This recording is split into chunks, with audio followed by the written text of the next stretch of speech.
seating is exactly as it was. So we have the maquette-clad seating in blue and antique gold. Now you guys, I'm afraid, you're in the cheap seats because you don't have an arm between your seats. Stockport open day. Further back, you've paid a penny more for your seats and you have a lovely wooden arm.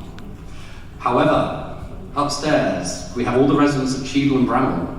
They have material arms and wing-back seating. So in the front circle, you guys are in the really posh seats. And up at the back, I can see you, some of you up there, hello. You have the next price down. So you have material seating. And then right in the back, I can see right in the corner, we have, hello. We have some people in our banquettes, which are the courting couple seats. There is no arm between a double seat which flips down. So very, very, very rare. So posh, quite posh. We're getting there, and then I'm sorry you guys, you don't even have an arm on your seat. And one little interesting thing as you walk around, little features from the past. On the fire surround, just over here, around the radiator, there was a little disc, like a little hook. And what they used to do was the usherettes would put a rope across to make sure that people did not try and move from the cheap seats back. So you'd have ropes across the aisle to stop people moving. It's quite dark in here. The cafe was very much a place to go. So John trying to get a bit closer. The family always used to sit on the very first table as you go in. We still call it Sir John Robinson's table. You would see all this beautiful lighting. You were meant to be in an Egyptianate palace. It was the era of Tutankhamun, etc. So upstairs, when you looked up, you would see there would be ley lights. The light would be a sort of a bluey hue, and it does change colour slightly as you watch it. There would be external vistas that you would look at. You would look past your dancing nymphs, who seem to have forgotten to put their underpants on today. You would look past your dancing nymphs. You forget something. Because you are in your palace. You are all royalty at the plaza. You would look over your musicians, your minstrels, and today we have the wonderful Charles on the Compton organ, hello Charles. And then you would look at this magnificent backdrop, which is a garden. So you have your hollyhocks, you have your grass, you have your beehive, your bees, of course we're close to Manchester. So this was... fantastic interior. And for many years the plaza did extremely well. But everything has a circle of life. Other cinemas opened, slightly bigger cinemas, the Isolde, the Davenport, all those other cinemas. And in the 1960s, the plaza closed down as a cinema. We had our first ever panto just before we did. Did I mention panto? Oh yes, I did, Whittington. I must stop mentioning panto. We had our first ever panto, the Dallas Boys, in Babes in the Wood in 1966. After that, we closed, and we became a bingo hall. So where you're sitting now, all of the seating went, and it was a flat floor, tables and chairs as far as the eye could see. The orchestra pit rail, original to the plaza, but this was removed and this was recreated by one of our amazing volunteers when we did our restoration. But down here you had little areas, counters where you could buy your cards. The organ, the wonderful Compton organ, that was installed on the opening day in 1932, and she's been here ever since. So we're one of only a handful of cinemas that still have our original cinema organ. But this did have a little bit of an accident in the 1960s. It did collapse, I think it was the 60s, was it? 60s, 70s, roughly. It fell and all the grass dropped out. Charles wasn't playing it on that day, but Charles did play during the bingo years, and there were apparently a great big shelf on the top of it, so he would play. The prizes were pretty something. When you came to play bingo at the plaza, you could win a can of peas. I know, and if you really want, you might get a can of beans. Whoa! And these were on display on the top of a shelf that was put on top of the organ. So the poor old organist, when they were playing, if you think Charles has a bit of a flat head, it's because the cans of beans and peas would often land on the heads as they were playing. So yeah, so that was, but the organ has been there all the way through and has been fully restored ever since. So we were bingo, and that was it, that was our future. And all the other cinemas were probably laughing up their sleeves, thinking, well, you know, goodbye Plaza, we've got all your business, ha ha ha. Who had the last laugh? Because when it got to the 1990s, circle of life, the bingo hall closed down, and we were a derelict building. And for 3-4 years, the water was coming in, vandals got in, it was a derelict building. Much closer, really. Probably in any other town, you would think to yourself, well, you know, somebody should do something, somebody should save that building. And as always happens in places, it's always that elusive somebody. But it doesn't happen. But thankfully, Stockport, the local paper, who'd forgiven us for not using local workmen to build the place in 1932, and they'd originally said, we will never do advertising for you. They got behind a campaign to save the plaza, and some of the guys that are here today have been with us from the very early days. And it was saved. Magnificent. And since then, the venue's gone from strength to strength to strength. Obviously, we had an interesting year last year, but hey, let's not talk about that. But through her history, since she's reopened in 2000, we have been doing, guess what? Panto. We have been putting on wonderful shows, productions, been used for filming. If you're a fan of Peaky Blinders, quite a lot of that was filmed here, the last episode of Series 5. We do organ concerts, we do wonderful days like this, we do weddings. We actually have one of our wonderful wedding couples in here today who got married at the Plaza, so hello to you. We have been a synagogue for a couple of weeks. We were a Catholic church, so my mother was so proud of me that day. I could go to work and Holy Mass on the same day. Gold star there. But the thing we are really proud of is our cinema presentations. When we do our cinema presentations, we show them in the correct ratio. So we make sure that everything is shown as it should be.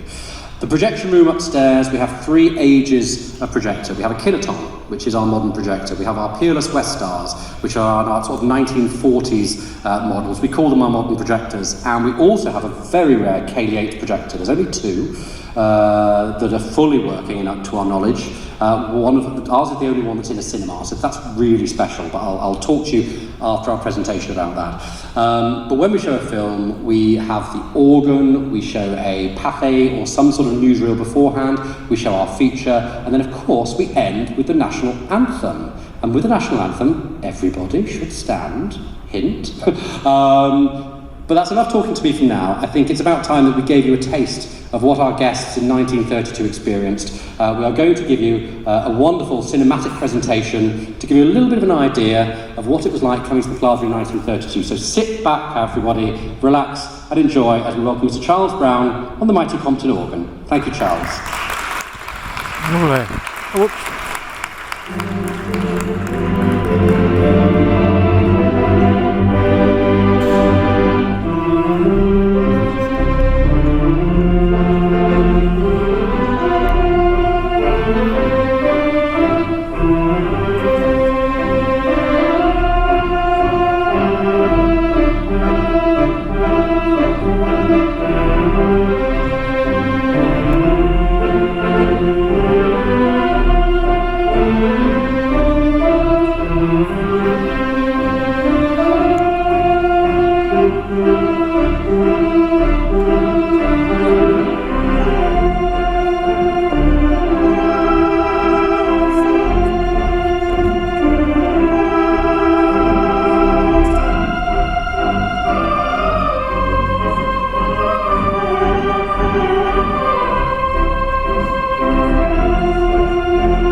Very nice.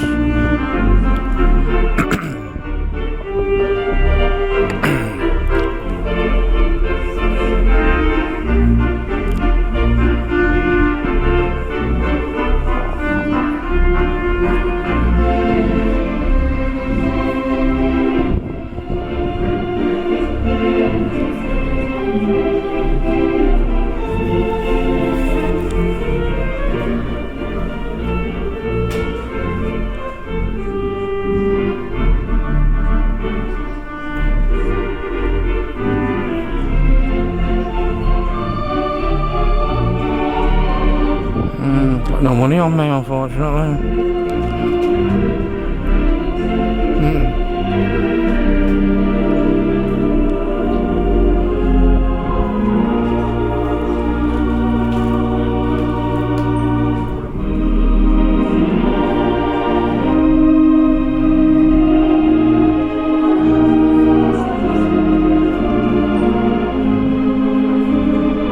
It's a nice tune.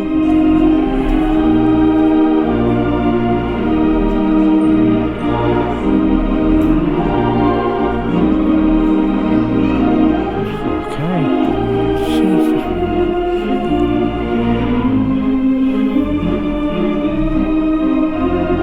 14 minutes.